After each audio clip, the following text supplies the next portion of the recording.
Bonjour à tous. Est-ce que vous m'entendez bien déjà? Ok, super, merci. Donc, je me présente, je m'appelle Marine Vandebroek. Je suis chercheuse en physique nucléaire au CEA à Saclay. Donc, je vais d'abord commencer par vous dire quelques petits mots sur mon parcours. Donc, moi, je viens de Rouen, en Normandie. Et après mon bac scientifique, j'ai fait une classe préparatoire aux grandes écoles.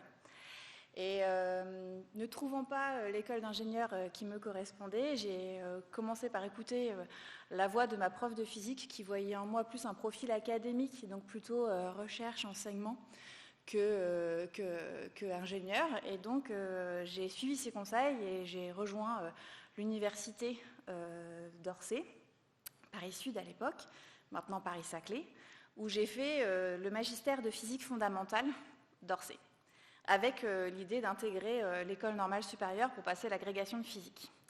Donc j'ai fait mon L3, mon M1, j'ai intégré l'école normale supérieure pour passer l'agrégation de physique. Et quand j'ai eu l'agrégation, en fait, je me suis dit, non, je crois que je ne veux pas que enseigner, même si c'est un très beau métier, il va me manquer quelque chose, donc je vais poursuivre un petit peu mon cursus universitaire. Et je suis allée faire un Master 2 pour compléter ce cursus universitaire. Et j'ai fait donc le Master 2 NPAC, qui signifie noyaux, particules, astroparticules et cosmologie. Et pendant ce Master 2, j'ai eu une nouvelle rencontre qui m'a aidée dans mon parcours. Je suis retombée sur mon prof de M1 en noyaux et particules. Je lui ai fait part de mes doutes, de mes interrogations, à vouloir continuer dans la recherche ou bien à faire de l'enseignement. Et il m'a dit, mais Marine, les deux ne sont pas incompatibles. La recherche peut vraiment être liée à l'enseignement. Et si tu viens en thèse avec moi, tu verras qu'on peut faire les deux. Et donc c'est comme ça que je suis arrivée à faire une thèse en physique nucléaire fondamentale, et avec une grosse part d'enseignement également. Et là, ça a été vraiment une révélation. Je me suis éclatée dans mon métier. Et c'est pour ça qu'après, j'ai continué. Donc j'ai fait un post-doctorat entre 2013 et 2016 au Grand Accélérateur National Lyon-Lourdes à Caen. J'en dirai quelques mots après de cet accélérateur. Et j'ai été embauchée au CEA en 2016, donc en tant que chercheuse en physique nucléaire. Et je vais rajouter deux adjectifs, fondamentale et expérimentale. Alors pourquoi je précise? Parce que je fais de la recherche nucléaire fondamentale, c'est-à-dire que mon but, c'est de comprendre la définition de physique fondamentale, c'est comprendre les lois de l'univers. Donc ça fait un petit peu pompeux dit comme ça, mais l'idée, c'est vraiment de comprendre le noyau en tant que tel, en tant que matière, comprendre ses propriétés. Donc ça veut dire, à contrario, que je ne vous parlerai absolument pas d'énergie nucléaire, de médecine nucléaire ou de militaire nucléaire, parce que je n'y connais rien et que ce n'est absolument pas mon domaine. Le deuxième adjectif que j'ai utilisé, c'est expérimental. Je suis une expérimentatrice, je ne suis pas une théoricienne. C'est-à-dire que mon quotidien, ce n'est pas de développer des modèles, d'écrire des équations sur un tableau noir. C'est vraiment d'être au plus proche des expériences pour justement aller sonder ces modèles que nous proposent les théoriciens. Et donc, je vais faire des expériences auprès des grands accélérateurs de physique nucléaire et physique des particules, où j'amène les détecteurs et où je vais proposer des expériences, réaliser des expériences qui permettront de sonder la nature profonde du noyau. Voilà, donc j'en viens à mon exposé qui s'intitule « Du noyau de l'atome aux étoiles ». Alors avant de commencer, proprement parler, je vais prendre quelques minutes pour parler un petit peu d'ordre de grandeur, de taille, parce qu'on entend beaucoup de choses. On entend le terme particules, noyau, molécules, et souvent on a du mal à conceptualiser vraiment ce que ça veut dire. Donc on va se placer à l'échelle du mètre, ici, parce que c'est une échelle que nous, en tant qu'humains, on connaît bien. Voilà, c'est le mètre. Et on va d'abord, si on va vers l'infiniment grand, si ce mètre, on le multiplie par 6 millions, on arrive à la taille de notre planète. Si on le multiplie encore par 100, on arrive à la taille d'une étoile. Et si on multiplie encore par 1000 milliards, on arrive à la taille de notre galaxie. Maintenant, si on va dans l'autre sens, notre mètre, et qu'on va vers l'infiniment petit, si on divise notre mètre par 100, on arrive à la taille d'une fleur à peu près. Si cette fleur, on divise sa taille par 10 000, on arrive à la taille d'un grain de pollen. Si ce grain de pollen, on le divise encore par 1000, on arrive à la taille d'une molécule. Et si cette molécule, sa taille, on la divise encore par 10, on arrive à la taille de l'atome. Donc si je passe de mon mètre à l'atome, il faut que je divise par 10 milliards. Donc là, on commence à se rendre compte que nos microscopes, même les plus puissants, on va avoir du mal à les utiliser pour aller étudier les propriétés de l'atome. Et cet atome, donc je reviendrai sur sa définition un petit peu plus tard, mais il est constitué en son centre d'un noyau autour duquel gravitent des électrons. Et c'est ce noyau qui est représenté ici. Donc pour passer de la taille de l'atome à la taille du noyau, il faut rediviser encore par 100 000. C'est ce noyau qui est l'objet de mes études. Et pareil, je reviendrai un petit peu plus tard sur sa définition, mais le noyau atomique, il est constitué de protons qui sont représentés en rouge ici, et de neutrons qui sont représentés en bleu. Donc ce que j'aime bien dans cette frise, c'est que je l'ai représenté de manière linéaire, mais en fait j'aurais pu faire une boucle entre cet infiniment petit et cet infiniment grand. Parce qu'il faut savoir, c'est que les lois qui gouvernent la physique de l'infiniment petit, eh bien finalement ce sont les mêmes lois que celles qui gouvernent l'infiniment grand.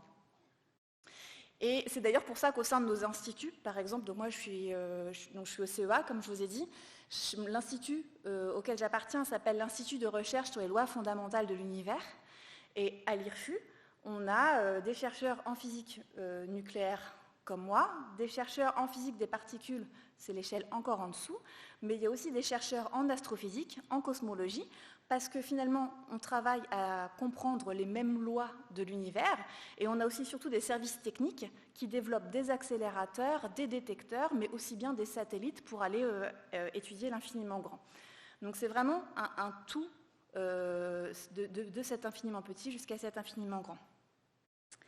Après, je vais poser une autre question, c'est pourquoi, on peut se demander pourquoi continuer d'étudier le noyau de l'atome, alors que justement, on sait qu'on a cette énergie nucléaire, cette médecine nucléaire, on sait utiliser le noyau, donc pourquoi on continue de l'étudier ? En fait, ce noyau, on ne le connaît pas tant que ça. Enfin, on connaît très bien certaines choses, et il y a beaucoup de choses qu'on ne connaît pas. Et un des arguments forts, je trouve, pour continuer d'étudier ce noyau de l'atome, c'est de se dire que l'atome, ça correspond à 99% de la matière visible de l'univers. Et au cœur de cet atome, on a le noyau qui correspond à 99% de la masse des atomes. Donc vous voyez que tout ce qui nous entoure, tout ce qui nous constitue, est finalement atome et noyau. Et c'est quand même une sacrée motivation pour continuer d'étudier et de comprendre ce noyau atomique. Donc je vais commencer par un petit peu d'histoire pour... on va essayer de redécouvrir ensemble comment ont été découverts l'atome puis le noyau. Alors est-ce que vous savez, peut-être vous savez, excusez-moi, que la définition de l'atome, en fait, elle date de l'Antiquité. Donc c'est assez vieux quand même. Et le concept d'atome a été introduit par la première fois par le philosophe Démocrite qui dit « On doit supposer l'existence d'éléments réels, indivisibles et insécables, appelés donc atomes », parce que atome, ça veut dire indivisible en grec. Donc c'est un concept qui est très vieux. Après, on va faire un bond dans le temps et on va aller au début du 19e siècle. Et il y a un chimiste appelé Dalton qui, lui, s'amuse à combiner des éléments. Donc il va prendre par exemple X grammes de dihydrogène, Y grammes de dioxygène, il va combiner les deux et il va obtenir Z grammes d'eau. Voilà. Et il observe que ce rapport de création d'eau, finalement, il se fait toujours dans les mêmes proportions. Et il arrive à la conclusion que la matière, elle est composée d'atomes, donc ces fameux atomes qui avaient été introduits par les Grecs des siècles auparavant. Et il prédit aussi que les atomes d'un même élément sont identiques, mais que des éléments différents ont des atomes distincts. Donc ça veut dire quoi? Ça veut dire que si vous avez un grain de carbone dans votre main droite et un grain de fer dans votre main gauche, les atomes de carbone qui constituent votre grain de carbone, ils sont tous identiques, et les atomes dans votre grain de fer, ils sont tous identiques. Par contre, les atomes de fer et les atomes de carbone, eux, sont différents. Et il dit également que les atomes se combinent dans des rapports simples pour former de nouveaux composés. Toujours au XIXe siècle, mais cette fois-ci à la fin du XIXe siècle, on va avoir les travaux du physicien français Jean Perrin, qui vont jouer également un rôle clé. Donc ce physicien Jean Perrin, il travaille avec ce qu'on appelle un tube de Crookes. Donc un tube de Crookes, c'est cet élément-là, cette espèce d'ampoule en verre dans lequel on va faire le vide d'air, et on va placer des électrodes, et on va faire une décharge électrique entre ces deux électrodes. Et quand on fait une décharge électrique, Crookes avait déjà observé qu'on créait ce qu'on appelle des rayons cathodiques. Alors, ils ne se voient pas forcément à l'œil nu, mais ici, au bout de l'ampoule, ils mettaient une poudre fluorescente, et ils observaient que quand on créait une décharge électrique entre ces deux électrodes, eh bien, l'élément ici devenait fluorescent. Donc, on avait déjà observé ces rayons cathodiques, et les travaux de Jean Perrin ont permis de dire que ces rayons cathodiques sont des particules chargées négativement. Donc ça, c'était une première bille vers l'atome, vous allez voir pourquoi. Parce que très rapidement après, il y a eu les travaux du physicien anglais Thomson, qui lui va aussi jouer avec un tube de Crookes, mais il va aller plus loin parce qu'il va mettre des aimants de part et d'autre de cette ampoule, et il va voir que le rayon, il est dévié dans un sens, le rayon cathodique est dévié dans un sens ou dans l'autre, donc ce fameux rayon composé de particules chargées négativement, comme l'avait dit Perrin, est dévié dans un sens ou dans l'autre, et puis il va voir aussi que ces rayons cathodiques, finalement, ils sont indépendants. La nature du rayon cathodique est indépendante de la nature des électrodes, c'est-à-dire qu'il va changer différents matériaux, et le rayon cathodique, il aura toujours le même comportement, et plus exactement, le rapport charge sur masse sera toujours identique. Et donc il en vient à postuler ceci, que en fait ces rayons cathodiques, ils viennent des atomes qui constituent les électrodes, et là c'est une sacrée révolution, parce que jusqu'à Thomson, on pensait que les atomes étaient indivisibles. Là, on sait qu'ils ne sont plus indivisibles, mais qu'on a des petites particules chargées négativement qui peuvent sortir des atomes qui constituent les électrodes, et ces petites particules chargées négativement, ce sont les électrons. Donc les travaux combinés de Jean Perrin et de Thomson ont permis la découverte de l'électron à la fin du XIXe siècle. Et donc Thomson va aller un petit peu plus loin. Une fois qu'il a eu découvert cet électron, il va proposer un nouveau modèle de l'atome. Ce n'est plus quelque chose d'indivisible, comme le disaient les Grecs, c'est quelque chose qui serait composé d'une mélasse chargée positivement, dans lequel il y aurait des petites billes chargées négativement, qui seraient les électrons. Donc c'est le modèle dit du plum pudding, donc littéralement du pudding aux prunes. C'est le premier modèle moderne de l'atome, où voilà, il y a cette pâte chargée positivement, et à l'intérieur, on a nos petits électrons pour que l'ensemble forme quelque chose d'électriquement neutre. À peu près simultanément à la découverte, à cette proposition du modèle de plum pudding de Thomson, il y a la communauté scientifique qui est en pleine effervescence. Vraiment, à la fin du 19e, le début du 20e siècle, c'est vraiment une période d'activité très forte pour la communauté scientifique pour ce qui est du domaine de la physique atomique et nucléaire, parce qu'on a le physicien allemand Röntgen qui vient de découvrir les rayons X. Alors comment il a découvert ça? Lui aussi, je reviens en arrière, il jouait avec un tube de Crookes, et ce qu'il a fait, c'est qu'il s'est dit, derrière la fluorescence là, que l'on voit quand on a une décharge, il a mis un carton et une plaque photographique. Et il voit que la plaque photographique, elle s'illumine quand il y a la décharge. Quand il n'y a pas de décharge, la plaque photographique, elle ne s'illumine pas.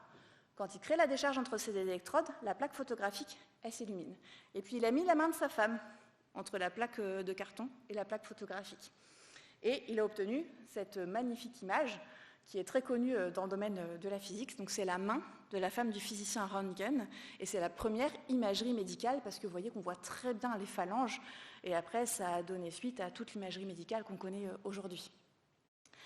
Et dans ses travaux, Röntgen, il dit « Je pense que ce rayonnement très pénétrant », parce que du coup, il a identifié comment il caractérisait les rayons X, il les a caractérisés de rayonnements qui contiennent beaucoup d'énergie et qui sont très pénétrants. Ils sont très pénétrants parce qu'ils sont capables de traverser le carton quand même avant d'aller sur la plaque photographique.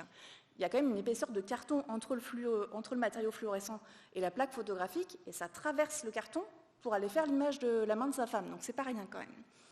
Et il dit, c'est ce rayonnement pénétrant, que je vais appeler rayon X, eh bien, il doit venir de la fluorescence du matériau sur l'ampoule.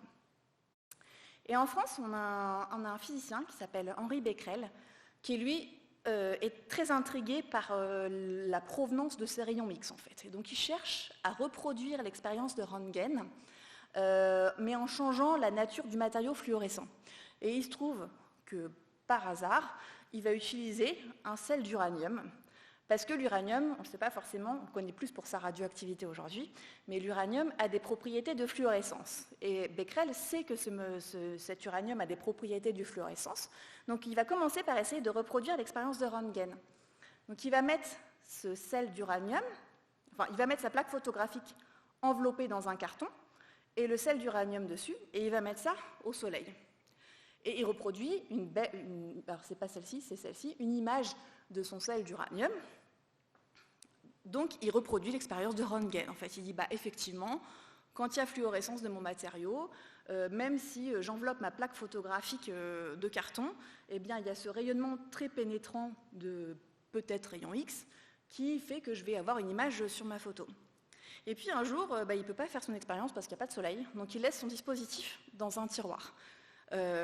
Et quelques jours après, donc normalement, s'il n'y a pas, vous vous rappelez, les rayons X, ils viennent d'une décharge électrique quand même, il y a besoin d'une source.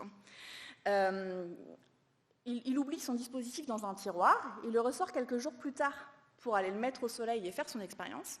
Et là, il voit que la plaque photographique, elle est déjà imprimée de l'image du sel d'uranium. Et donc là, c'est la surprise. Et il dit, donc son observation, c'est qu'il observe une image sur les plaques photographiques, même quand le dispositif est à l'abri de la lumière dans un tiroir. Et sa conclusion, c'est que le sel d'uranium émet un rayonnement qui est indépendant de la fluorescence de l'uranium. L'uranium émet spontanément des rayonnements pénétrants, qu'il y ait ou non exposition à la lumière. Donc et cette émission de rayonnement spontané, c'est ce qu'on appelle la radioactivité. Donc il va continuer ses travaux avec deux personnes que vous devez peut-être connaître, qui sont Pierre et Marie Curie, et il aura le prix Nobel pour cette découverte de la radioactivité avec Pierre et Marie Curie. Donc là, on a le modèle du plum pudding de Thomson, et en parallèle, on a Becquerel qui a découvert la radioactivité, c'est-à-dire qu'il prend un matériau comme l'uranium, et cet uranium, il va cracher des petites particules qu'on va appeler alpha, je reviendrai dessus plus tard. Et voilà, il y a une émission d'un rayonnement spontanément, indépendamment de toute autre source. Voilà, on connaît l'uranium qui émet ces particules alpha.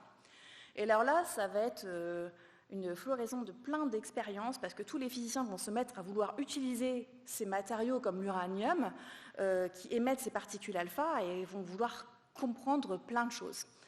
Et il y a un physicien qui s'appelle Rutherford, qui va réaliser cette expérience où il va prendre un sel d'uranium qui est émetteur donc, de source alpha, la fameuse radioactivité découverte par Becquerel, et il va envoyer ce rayonnement alpha sur une feuille d'or. Et tout autour de son dispositif, il va placer des écrans fluorescents. Et il va observer que la plupart du temps, les alphas, ils vont tout droit. Il ne se passe rien de particulier. De temps en temps, ils sont légèrement déviés. Et puis alors, dans de rares cas, il va observer des alphas qui font totalement demi-tour, c'est-à-dire qu'ils vont vers la feuille d'or, ils ne la traversent pas, ils font totalement un aller-retour à 180 degrés. Et ça, c'était une grande surprise, parce qu'avec le modèle du plum pudding de Thomson, c'était impossible d'avoir ce genre d'événement. Et donc il aurait dit, c'est aussi peu probable. C'est comme si on avait c'est aussi incroyable que les atomes, que si nous avions tiré un obus sur une feuille de papier de soie et que vous soit revenu en pleine figure. Et donc ça, c'était possible uniquement si on changeait le modèle de l'atome et que la charge positive n'était plus une mélasse diffuse comme dans le modèle du plum pudding, mais était concentrée en quelque chose de très petit, très dense, qui contenait toute la charge positive. Et là, en gros, je viens de vous définir le noyau de l'atome. Donc on est passé d'une description type plum pudding au modèle encore plus moderne de l'atome, qui est que toute la charge positive, elle est concentrée au centre de l'atome, et autour gravitent des électrons beaucoup plus loin, entre guillemets, parce que bien sûr, je ne suis pas à la bonne échelle. Et cette charge positive très concentrée, très dense, eh bien, c'est elle qui est capable de faire un aller-retour à nos particules alpha dans l'expérience de Rutherford. Donc, je vais vous parler d'une dernière découverte, qui vont être les briques élémentaires pour arriver à la construction actuelle que l'on a de l'atome et du noyau. C'est la découverte du neutron par Chadwick. Donc lui, c'est pareil, il fait partie des physiciens qui vont utiliser, alors lui, ce n'était pas de l'uranium, c'est du polonium, mais c'est pareil, c'est un sel qui émet une radioactivité alpha. Et il va interposer du beryllium, de la paraffine, et il va détecter des protons en sortie dans une chambre à ionisation. Je ne rentre pas dans les détails, mais ça lui a permis d'identifier ici une nouvelle sorte de particule, elle aussi très pénétrante, qui a la même masse que le proton, mais qui a une charge nulle, c'est le neutron. Donc voilà, là je vous ai parlé un peu histoire pour avoir les découvertes qui ont permis d'arriver à notre description actuelle de l'atome et du noyau.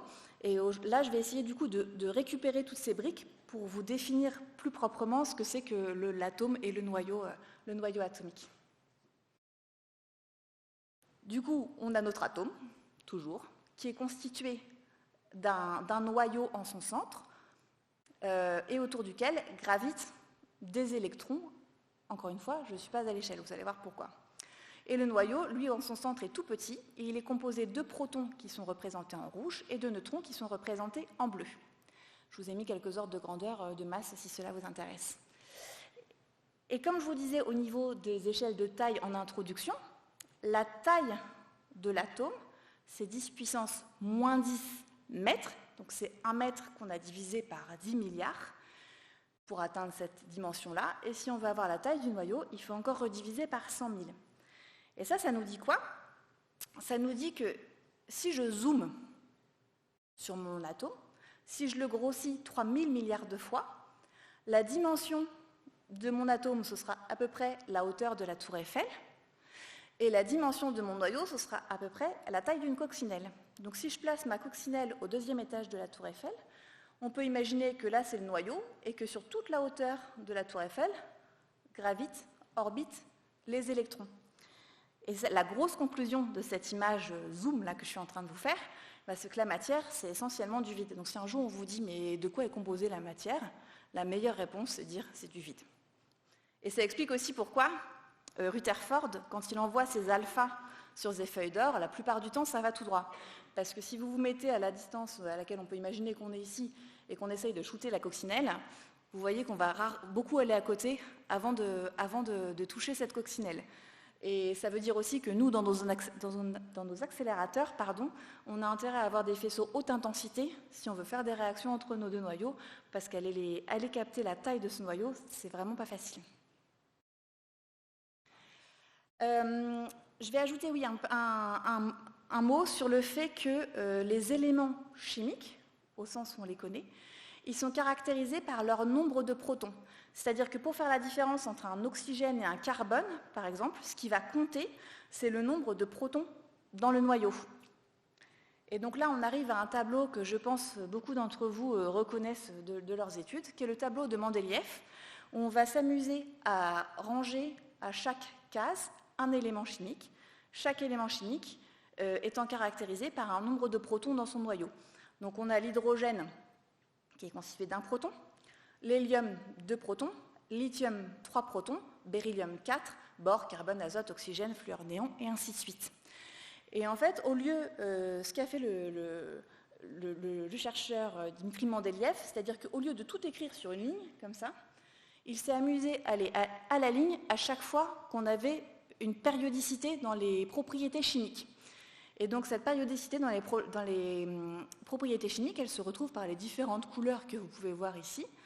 Et donc du coup, on a réussi à classer, comme ça, dans un tableau, les 118 éléments connus à l'heure actuelle, depuis le plus léger, qui est l'hydrogène, et qui a donc son noyau composé d'un seul proton, jusqu'au plus lourd qu'on connaisse à l'heure actuelle, qui est l'oganesson, qui a lui un noyau composé de 118 protons.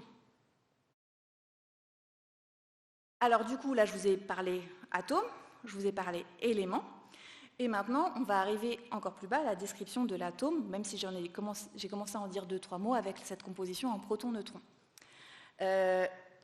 Donc, on a déjà dit que c'était composé de protons en rouge et de neutrons en bleu.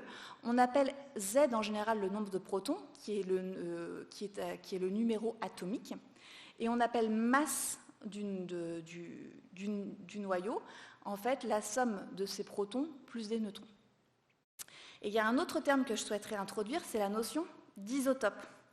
Parce que, je vous ai dit que chaque élément était caractérisé par son nombre de protons, très bien, et quid du nombre de neutrons dans l'histoire?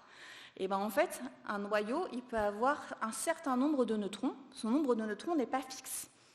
Et donc du coup, chaque élément pourra avoir ce qu'on dira plusieurs isotopes. Donc les isotopes sont les noyaux de même nombre de protons, mais avec un nombre de neutrons différent. Donc, je vais tout de suite vous donner un exemple avec l'élément oxygène, donc l'oxygène que l'on respire, qui est dans notre air, etc. Cet oxygène, l'oxygène par nature, parce que c'est un oxygène, il est composé de 8 protons. L'isotope le plus stable d'oxygène que l'on trouve dans la nature, c'est l'oxygène 16, c'est-à-dire qu'il est composé de 8 neutrons. Alors, est-ce que c'est une surprise, ça, à votre avis ? Non, pas vraiment, parce que la nature, elle aime bien quand même les choses symétriques, et on aime bien avoir un équilibre entre le nombre de protons et de neutrons. Et donc, dans tous les éléments stables qu'on va retrouver dans la nature, on va avoir cet équilibre entre nombre de protons et de neutrons. Mais pas que. Donc, si je prends le nombre d'isotopes d'oxygène que l'on connaît à l'heure actuelle, il en existe 14. On en a 3 qui sont stables, un certain nombre qui sont instables parce que trop riches en protons, et un certain nombre qui sont instables parce que trop riches en neutrons. En effet, je vous ai dit que l'oxygène le plus stable qui existe dans la nature, il est composé de 8 protons et de 8 neutrons. Si on lui rajoute un neutron ou 2 neutrons, il va rester globalement stable. Donc ce sont des isotopes que l'on va aussi trouver en moindre proportion, mais que l'on va aussi trouver dans la nature, parce que cet équilibre est encore à peu près respecté entre nombre de protons et de neutrons. Par contre, quand on va avoir moins de neutrons que de protons, là le noyau il va commencer à se sentir mal à cause de ce déséquilibre, et il va avoir envie de se débarrasser de ce surplus de protons par rapport au nombre de neutrons, et c'est ce qu'on va appeler la radioactivité, parce que les noyaux sont trop riches en protons. De l'autre côté, on a toujours 8 protons, vu que c'est toujours un oxygène, mais on a un surplus de neutrons. Vous voyez qu'on peut avoir 11, 12, 13, jusqu'à 17 neutrons. Et donc là, le noyau, il va se sentir mal parce qu'il a trop de neutrons par rapport à son nombre de protons. Et donc, il va avoir envie de se débarrasser de ce surplus de neutrons. Et donc, ces noyaux vont être radioactifs, car trop riches en neutrons. Et donc, je vais essayer de respecter ce code couleur dans la suite de mon exposé, pour essayer de simplifier le discours. J'aurai toujours en noir les noyaux stables, en rouge les noyaux isotopes radioactifs car trop riches en protons, et en bleu les isotopes radioactifs car trop riches en neutrons. Alors quelque chose que l'on peut noter aussi, c'est que vous voyez ici, je vous ai mis les temps de vie de ces isotopes. Parce que si je vous dis que les noyaux sont stables, ça veut dire qu'ils ont un temps de vie infini. Mais s'ils sont radioactifs, ça veut dire qu'ils ont une durée de vie, qu'au bout d'un moment, ils n'existent plus. Donc on peut définir cette durée de vie, le temps de vie de l'isotope. Et ce que vous pouvez observer, c'est qu'au plus le déséquilibre proton-neutron est important, au plus la durée de vie est faible, jusqu'à une certaine limite qui fait qu'on n'est plus capable de les observer. Et c'est pour ça que j'ai arrêté ma chaîne isotopique des oxygènes, parce qu'au-delà, nous n'avons pas été capables de les observer. Donc, ce que j'ai fait pour les oxygènes, je peux maintenant le faire pour tous les éléments du tableau de Mendeleïev. Donc, l'hydrogène, par exemple, qui est l'élément composé de 1 proton, il lui existe 3 isotopes, 2 stables et 1 instable parce que trop riche en neutrons. L'élément hélium, toujours composé de 2 protons, il a 2 isotopes stables et 2 isotopes instables parce que trop riche en neutrons. Et ainsi de suite. Et donc ça, je vais vous épargner les 118 éléments du tableau de Mendeleïev. Vous allez me croire sur parole, à la fin, on arrive à ce qu'on appelle la carte des noyaux. Et ça, c'est un peu notre terrain de jeu en tant que physicien nucléaire expérimentateur, parce que chaque petite case qui est représentée ici sur cette carte correspond à un noyau, comme je vous ai montré avant. On a en noir toutes les cases qui correspondent au noyau stable pour chaque élément. Vous voyez ici, en axe Y, j'ai le nombre de protons, et en axe X, j'ai le nombre de neutrons. Donc c'est exactement comme la figure d'avant. Donc chacune de mes cases noires correspond à un noyau stable. Chacune des cases rouges correspond à un isotope qui est radioactif, ou instable, comme vous voulez, c'est synonyme, parce que trop riche en protons. Et chaque case bleue correspond à mes isotopes radioactifs, parce que trop riches en neutrons, donc ils vont vouloir se débarrasser des neutrons. Alors on estime que sur cette carte des noyaux, donc là le plus léger ici, je retrouve l'hydrogène 1. En haut, je retrouve mon oganesson, composé de 118 protons et de 176 neutrons. Sur toute cette carte des noyaux, les noyaux stables, donc mes cases noires là, correspondent à peu près à 300 noyaux. Donc c'est-à-dire que dans la nature, les noyaux stables sont à peu près au nombre de 300. Toutes les autres cases, les rouges, les bleus, les jaunes, les vertes, sont à peu près au nombre de 3000. C'est le nombre de noyaux qui ont déjà été, nombre de noyaux radioactifs qui ont déjà été étudiés par les physiciens nucléaires. Et les théoriciens nous disent que au-delà de ces 3000, il y en a encore à peu près 5 à 7000 noyaux radioactifs à découvrir. Donc vous voyez que je ne suis pas prête d'être au chômage, je pense que j'ai encore un petit peu de boulot pour aller chercher tous ces noyaux-là. Et globalement, ils vont se localiser où? Ils vont se localiser un petit peu plus loin, partout ici, peut-être là, peut-être là. Mais en tout cas, on en a encore, a priori, beaucoup à découvrir. Alors, qu'est-ce que je peux vous dire d'autre sur cette carte des noyaux? Vous pouvez voir que les cases noires, elles arrivent à ce niveau-là et qu'après, il n'y en a plus. D'accord? Et donc, cette région-là, ça correspond à la région du plomb. Donc ça dit quoi? Ça dit que l'élément le plus stable, le plus lourd qui existe sur Terre, c'est le plomb, l'élément plomb composé de 82 protons. On voit aussi qu'on a une région ici, alors vous ne pouvez pas voir, il faudrait zoomer pour voir de plus près. On a une région de noyaux ici, alors qui ne sont pas stables, mais qui ont des durées de vie assez longues, jusqu'à 4,5 milliards d'années. Est-ce que ça vous parle, le 4,5 milliards d'années? Je suis sûre que ça parle à certains. C'est l'âge de la Terre, d'accord? La création de la Terre. Donc du coup, on peut voir qu'on a certains éléments. Ok, ils ne sont pas dans des cases noires parce qu'ils n'ont pas une durée de vie infinie, mais on n'est quand même pas très loin. Je ne sais pas si on peut dire ça. On n'est pas très loin de l'infini, c'est pas très cohérent ce que je dis, mais 4,5 milliards d'années, c'est quand même beaucoup. Et donc c'est toute la région des actinides avec l'uranium, le thorium et tous ces noyaux que l'on aime bien dans les centrales nucléaires. Voilà, j'ai à peu près fait le tour. Je pense que je pourrais vous parler encore très longtemps de cette carte des noyaux, mais ça permet de voir un petit peu l'étendue des possibles quand on s'amuse à jouer avec le nombre de protons et de neutrons dans le noyau. Alors, je vous ai parlé des cases rouges, je vous ai parlé des cases bleues, et j'ai fait comme s'il n'y avait pas d'autres couleurs. Je vais dire un petit mot sur les radioactivités. En fait, il n'y a pas que la radioactivité parce que trop de protons ou la radioactivité parce que trop de neutrons, il y en a d'autres. Et il y a 4 radioactivités essentielles que l'on connaît à l'heure actuelle. Donc il y a celles dont j'ai déjà parlé, là, qui correspondent à toutes les cases rouges, où en fait mon noyau il est instable parce que trop riche en protons. Donc ces cases rouges en fait correspondent à la radioactivité que l'on appelle β+, où un proton dans le noyau va être transformé en neutron.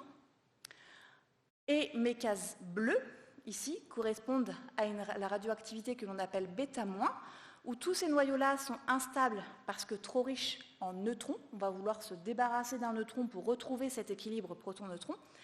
Et donc, c'est un neutron du noyau qui va se désintégrer en proton. Et quand on monte en masse le long de la carte des noyaux, on va avoir d'autres radioactivités qui vont apparaître. Toutes ces cases jaunes-là, c'est la radioactivité dite alpha, c'est-à-dire qu'un gros noyau constitué de Z protons et N neutrons, il va se désintégrer en émettant un noyau fils qui est constitué de Z proton -2 et N proton -2, plus un noyau d'hélium. L'hélium 4, c'est 2 protons et 2 neutrons. Donc si vous faites la somme de tout ça, on retrouve bien sur nos pieds Z et N du noyau pair.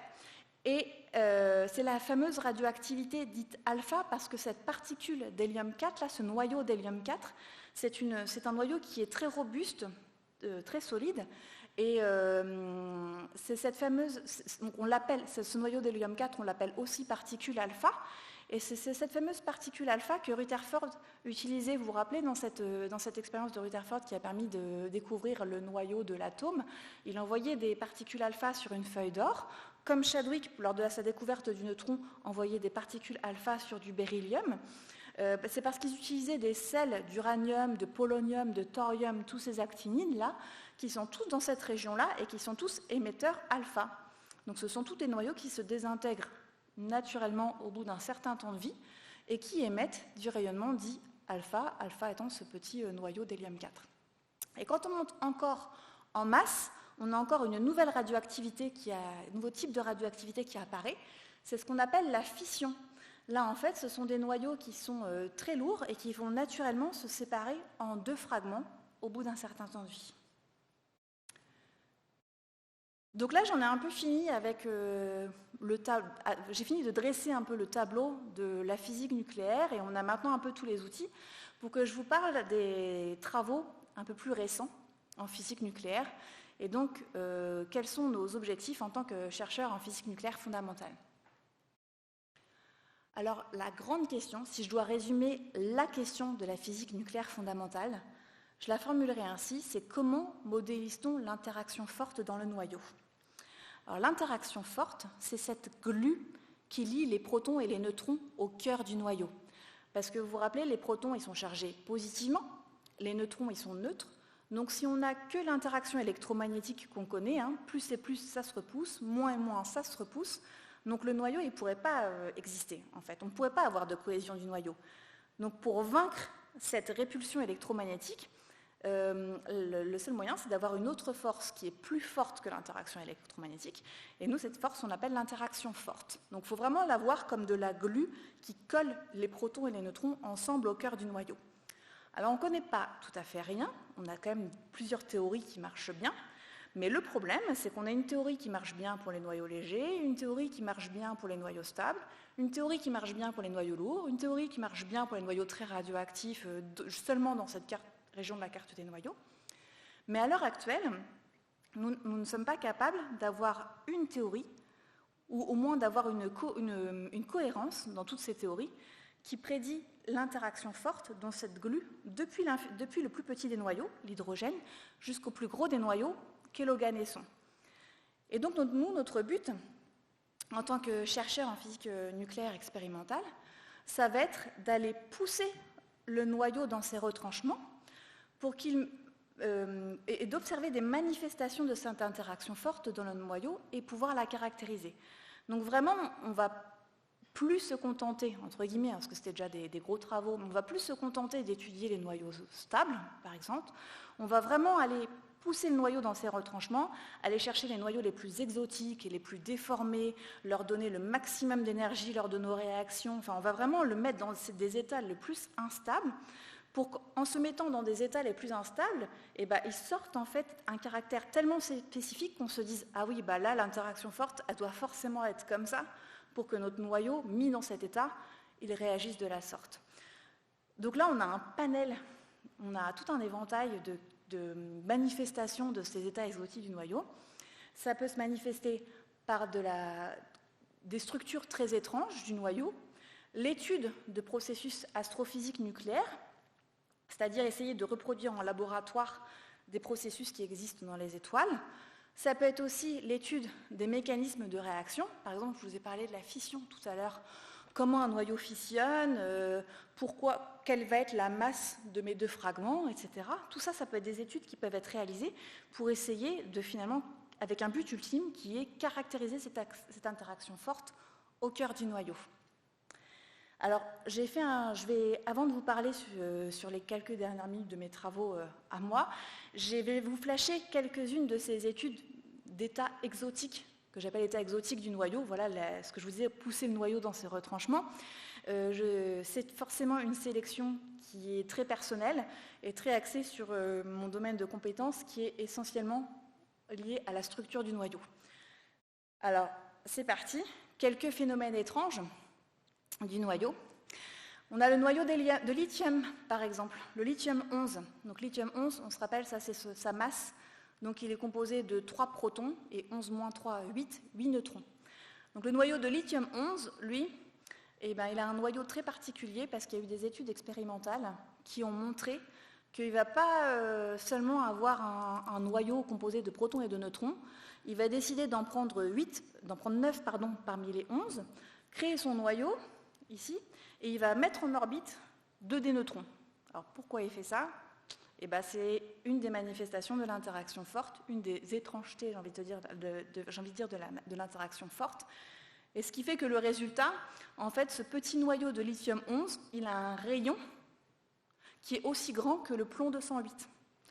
Et donc ça, c'est un sacré terrain d'étude pour nos théoriciens, parce que d'ici à ce qu'ils nous trouvent une théorie qui est capable de reproduire ce rayon, il y a du boulot, quoi. Donc ça, c'est un champ d'étude, c'est l'étude de ces noyaux dits à halo, où certains noyaux vont mettre en orbite certains de leurs nucléons. Un autre exemple de phénomène étrange, l'apparition de nouvelles radioactivités, parce que je vous ai parlé des 4 radioactivités les plus connues, donc la bêta+, bêta-, alpha fission. Quand on va commencer à aller regarder la radioactivité aux limites d'existence de la carte des noyaux, limites actuelles, parce que je vous ai dit qu'il y avait encore plein de noyaux à les découvrir, on a des radioactivités plus étranges qui vont apparaître, et notamment une radioactivité qu'on appelle 2 protons. Radioactivité 2 protons. C'est-à-dire qu'il y a certains noyaux, comme le fer 45, qui sont vraiment à la limite d'existence de la carte des noyaux, qui ne vont pas faire de la radioactivité bêta standard, ils vont émettre 2 protons d'un coup. Donc ça, c'est pareil. Il faut que notre théorie elle soit capable de reproduire un comportement, une radioactivité aussi particulière. Un autre exemple de phénomène étrange, l'existence de noyaux dits bulles. Il y a certains noyaux, comme le silicium-34, où on a une certaine combinaison de protons et de noyaux en son cœur. Ils se combinent de telle sorte qu'au cœur du noyau, on va créer une déplétion, comme une bulle en fait. Donc les nucléons, au lieu de faire quelque chose d'homogène, une sphère homogène, en fait, ils vont avoir tendance à se mettre en périphérie. Alors pourquoi, pour certaines combinaisons de nombre de protons et de neutrons, on a le noyau qui va faire des bulles? Ça aussi, c'est un sacré challenge pour nos théoriciens.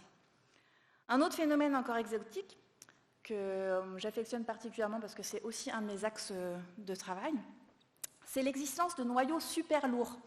Parce que vous vous rappelez, je vous ai dit qu'il y avait cet équilibre entre répulsion coulombienne des protons qui composent le noyau et interaction forte, donc la glue qui crée la cohésion du noyau. En fait, les modèles les plus simples de physique nucléaire, les plus classiques aussi, de physique les plus classiques, nous disent que si on respecte les lois de l'électromagnétisme, il ne devrait pas exister de noyau plus lourd que Z égale 104. Donc il ne devrait pas exister d'éléments qui ont un nombre de protons au-delà de Z égale 104. Or, si on se rappelle du tableau de Mendeleïev et de la carte des noyaux, on a découvert jusqu'au Z égale 118. Donc là, on a quand même quelques pistes.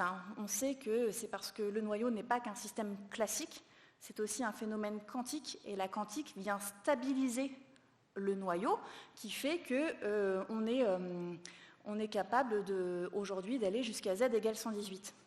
Mais pas que. Nos théoriciens, ils nous disent c'est bien que vous soyez allés jusqu'à Z égale 118, mais moi je vous dis qu'il y en a encore plus loin. Il existe un îlot de stabilité par là, au nord-est de la carte des noyaux, où il y aurait des noyaux qui pourraient vivre jusqu'à quelques minutes. Alors, quelques minutes, ça peut vous paraître court.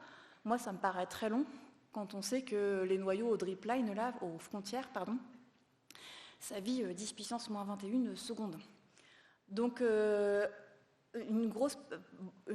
beaucoup de groupes dans le monde de physique nucléaire travaillent à la recherche de l'existence de ces noyaux dits super lourds et de cet îlot de stabilité qui serait représenté ici. Et bon, ça, c'est quand même un axe de recherche qui est très, très dominant en ce moment, parce que ce que je peux le formuler autrement, cet îlot de stabilité, c'est aussi jusqu'à quel Z on peut aller, c'est aussi jusqu'où le tableau de Mendeleïev peut aller, ou dit encore autrement, c'est quoi la limite d'existence de la matière nucléaire, jusqu'à quel point l'interaction forte elle est capable de tenir un nombre de protons et de neutrons entre eux. Donc voilà, là je vous ai juste flashé 4-5 exemples d'études en cours pour étudier ces manifestations les plus exotiques du noyau. Sur ces dernières minutes, je vais vous parler d'un de mes axes de travail qui est lié à ma thèse, en fait. Donc c'est mon axe de travail le plus vieux, j'ai envie de dire. Il date de mes années thèse, donc entre 2010 et 2013, mais je continue de travailler dessus encore à l'heure actuelle. C'est l'étude de l'incompressibilité de la matière nucléaire. L'incompressibilité de la matière nucléaire, ça peut être représenté de la sorte. Vous voyez, j'ai pris un gros noyau, je l'ai mis entre deux étaux, et on comprime, et jusqu'à quel point je peux comprimer mon noyau, quoi. Alors vous allez me dire, très bien, à quoi ça sert? En fait, il y a quand même une connexion qui est quand même particulièrement intéressante, c'est justement l'astrophysique nucléaire. Parce que vous savez peut-être que les noyaux, en fait la matière nucléaire, elle est fabriquée dans les étoiles par des réactions de fusion successives, mais au bout d'un moment, quand il n'y a plus de carburant, on arrive à la fin de vie de l'étoile, et l'étoile, elle peut très bien s'effondrer sur elle-même, et elle s'effondre jusqu'à atteindre cette fameuse incompressibilité de la matière nucléaire, c'est-à-dire qu'elle ne peut pas s'effondrer plus, et quand elle a atteint cette limite d'incompressibilité de la matière nucléaire, elle va exploser. Et ce qu'on appelle l'explosion de supernova, dont je pense que vous avez déjà entendu parler. Et donc, l'objectif de ma thèse, et ce sur quoi je travaille encore un petit peu maintenant, ça a été d'aller étudier cette incompressibilité de la matière nucléaire, non pas dans les étoiles parce que ce n'est pas facile, mais reproduire en laboratoire la compression du noyau. Alors comment on fait? Ça va passer par l'étude d'un mode de vibration du noyau qu'on appelle résonance géante monopolaire. C'est un gros mot, vous pouvez l'oublier aussitôt que je l'ai prononcé. Juste, je dis que résonance géante, ça signifie que la majorité des nucléons qui composent le noyau sont investis dans l'excitation. Donc, c'est-à-dire que ce n'est pas seulement un ou deux nucléons qui vont être excités dans mon noyau, mais vraiment tous les nucléons qui vont vibrer ensemble en phase. Et le monopolaire, il traduit juste le fait que c'est un mouvement de compression-dilatation.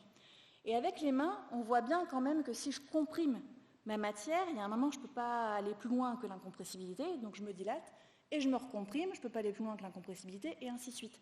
Donc ce mode de compression-dilatation du noyau, il va bien traduire, on voit bien qu'en sondant ce mode de compression-dilatation du noyau, je vais aller caractériser l'incompressibilité, la même incompressibilité mise en jeu lors des explosions de supernova.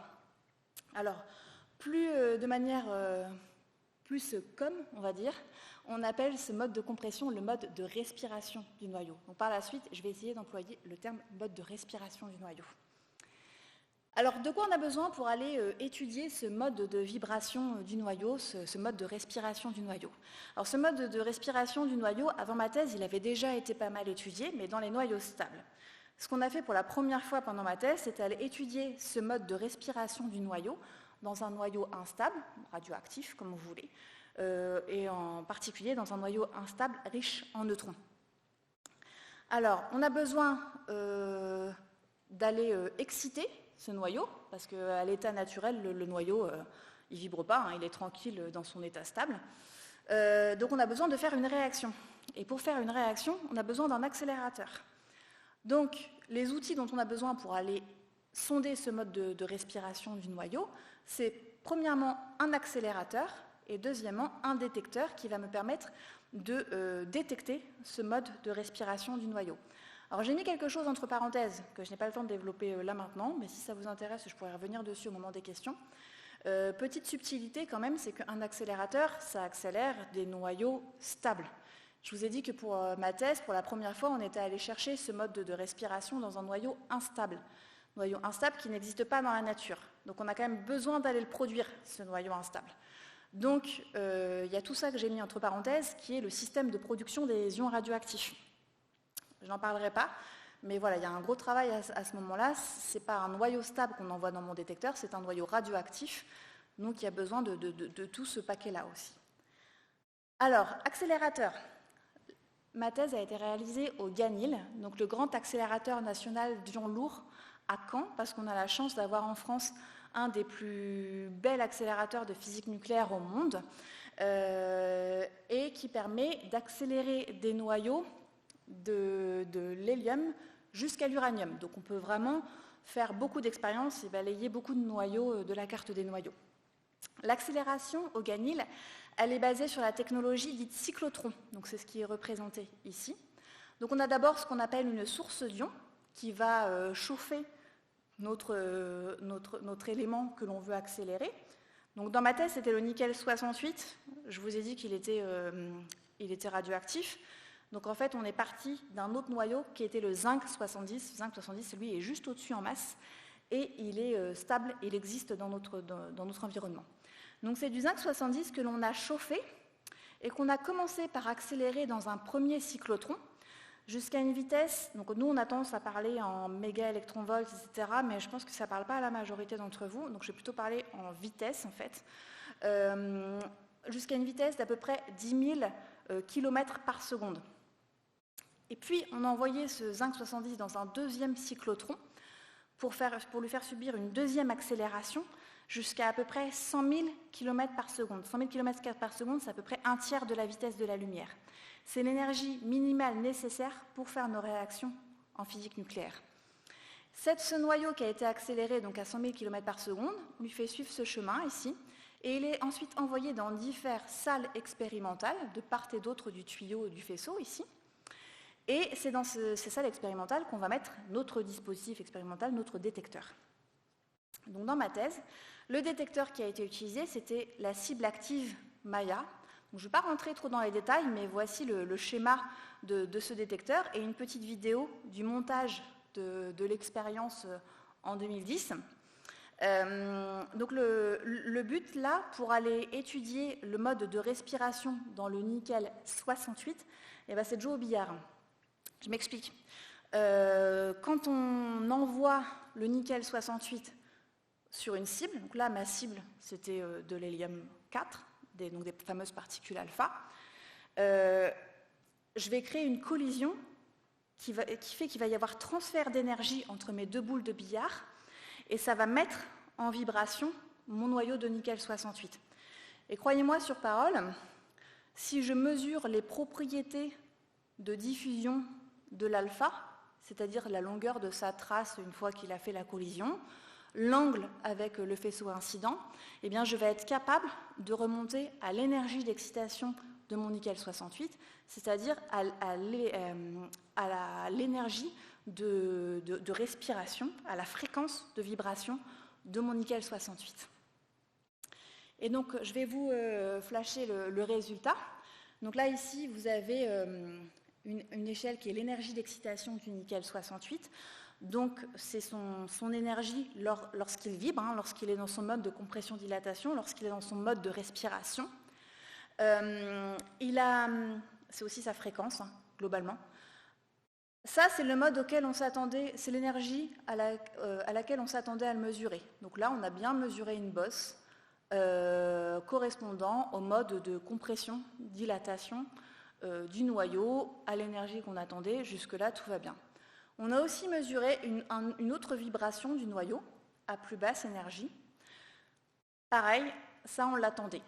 Mais on a eu la surprise d'avoir un mode à plus basse énergie que l'on a pu aussi caractériser comme un mode de compression-dilatation du noyau, c'est-à-dire aussi comme un mode de respiration des noyaux, mais avec une fréquence beaucoup plus basse, chose que je n'ai pas réussi à faire au niveau de mon animation, là, mais vous imaginez que à cette énergie-là, en fait, le noyau, il se comprime et il se dilate beaucoup plus lentement. Donc ça veut dire quoi ? Alors c'était quelque chose qui était prédit. Les théoriciens nous disaient, quand on va commencer à aller dans les noyaux riches en neutrons, on risque d'avoir un nouveau mode de respiration, c'est-à-dire qu'on va avoir le mode standard attendu, c'est-à-dire un mode de respiration à la fréquence attendue, et quand on va aller dans la matière riche en neutrons, on va commencer à vibrer avoir un deuxième mode de vibration qui va se superposer, où la matière va vibrer plus lentement. C'est-à-dire que globalement, quand on va commencer à avoir un surplus de neutrons, c'est-à-dire les neutrons additionnels en fait vont se mettre à vibrer plus lentement. Alors le problème de ma thèse, c'est que c'était une manip un peu pionnière, donc avec un détecteur un peu pionnier aussi, donc on a des barres d'erreur de malade sur le résultat. Donc ça n'a pas été suffisant pour contraindre l'incompressibilité de la matière nucléaire.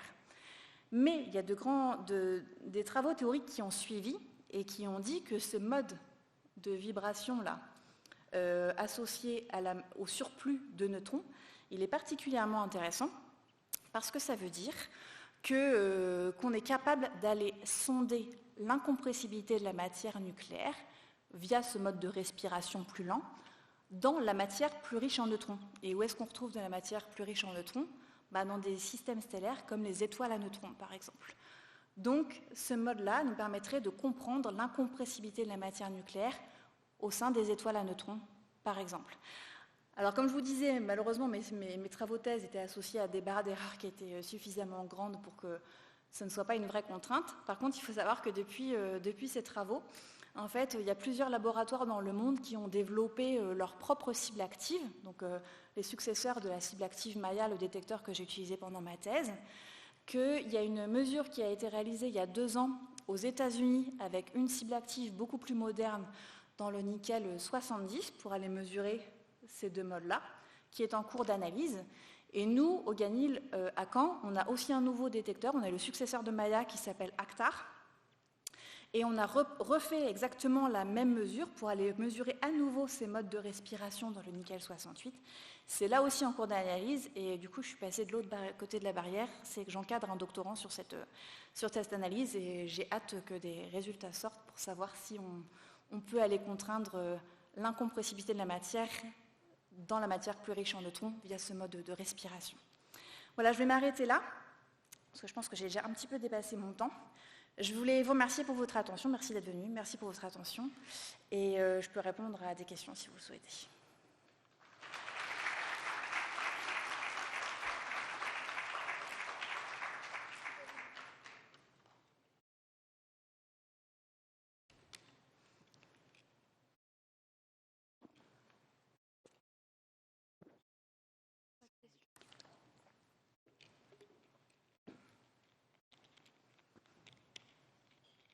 Alors j'espère que c'est parce que j'ai été claire. N'hésitez pas, hein, ça peut être sur n'importe quelle partie de l'exposé, sur... Il y a quelqu'un là-haut.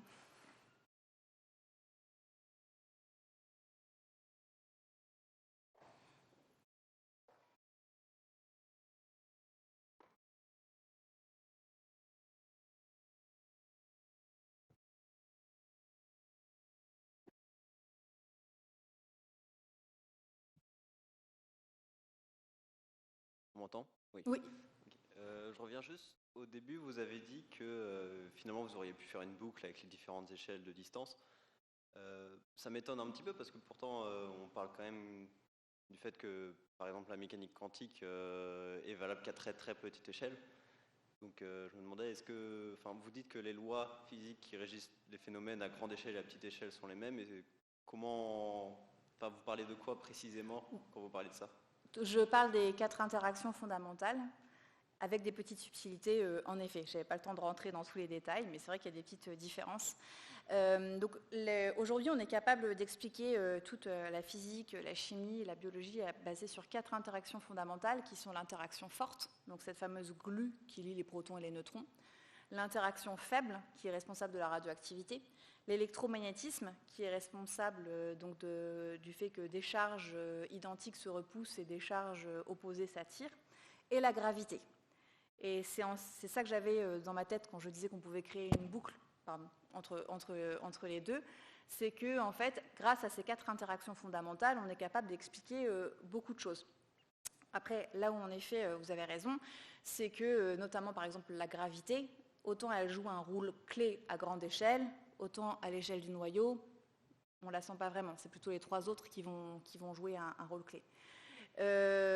À Après, il y a aussi tout ce qui est unifié, relativité et quantique, qui est une histoire compliquée. Donc on est d'accord que ce n'est pas 100% vrai dans mon discours. C'est globalement ce que j'avais en tête, c'est l'histoire des 4 interactions fondamentales qui permettent de décrire les petits systèmes comme les grands systèmes. Si.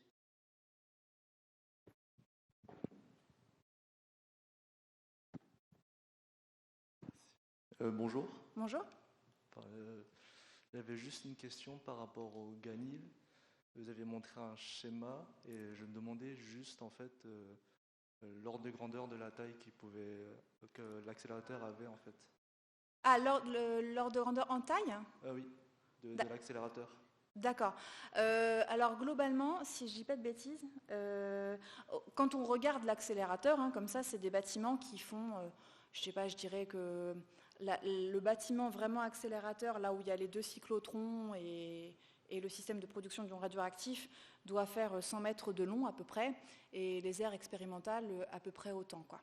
Mais bon, ce qui est traître, c'est que c'est pas la distance parcourue par le faisceau, parce que dans les cyclotrons, le faisceau, pour être accéléré, il fait des milliers, voire plusieurs milliers de tours en fait, avant d'être expulsé. Donc c'est la taille des bâtiments, mais ce n'est pas le trajet du faisceau pour être accéléré. Le trajet du faisceau pour être accéléré, alors j'avais l'ordre de grandeur en tête à une époque, j'avoue que je ne me rappelle plus vraiment, mais ça ne m'étonnerait pas que ce soit plusieurs, ça se compte en dizaines ou en dizaines de kilomètres, je crois. D'accord. Et justement en fait au sujet de l'accélération, avec quelle méthode en fait les atomes ils sont accélérés justement? Ouais, alors là, du coup, la méthode que je vous ai présentée ici, c'est la méthode cyclotron. C'est finalement une méthode qui est assez vieille, hein, qui date de la moitié du XXIe siècle. Non, du XXe siècle, moitié XXe siècle. Mais c'est une technologie qui marche encore très très bien. Donc les cyclotrons dont j'ai parlé là, le but, c'est, il faut imaginer que le cyclotron c'est comme un camembert qu'on divise en 2 et on met 2 pôles, d'accord? Donc au niveau de la source d'ion, imaginons qu'on veuille accélérer du carbone 12 par exemple. Le carbone 12, on va d'abord le chauffer pour qu'il soit à l'état de plasma et que les électrons en fait s'arrachent de l'atome et qu'on ait un ion qui soit chargé positivement. Parce que tant qu'il reste à l'état neutre, on ne peut pas lui mettre des champs électriques qui vont permettre de l'accélérer.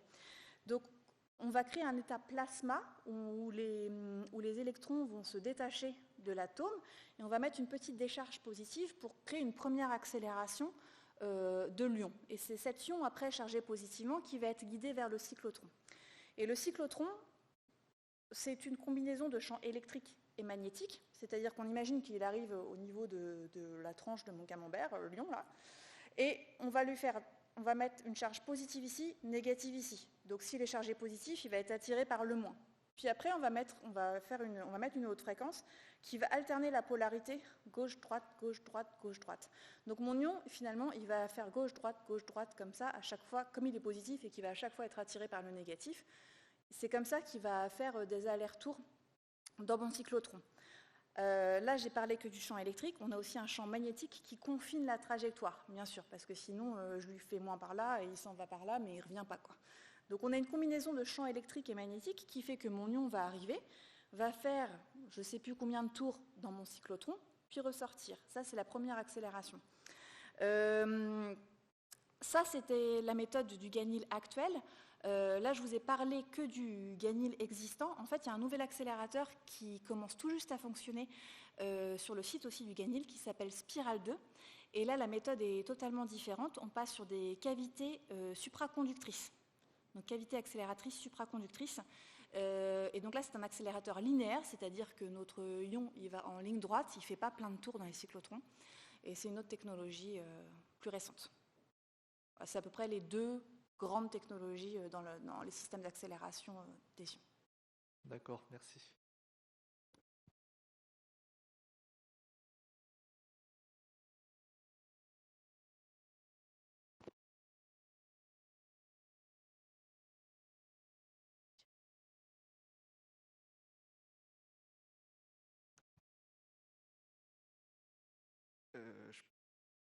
Il est 45, je pense que c'est déjà fini pour les questions. Ouais, je crois qu'il y a une autre question là au milieu, sinon. Je crois que c'est terminé du coup, Ok. je suis désolé. Bon, bah, je suis dispo pour répondre ici, hein, s'il n'y a pas de problème. Bah, merci à vous d'être venus alors.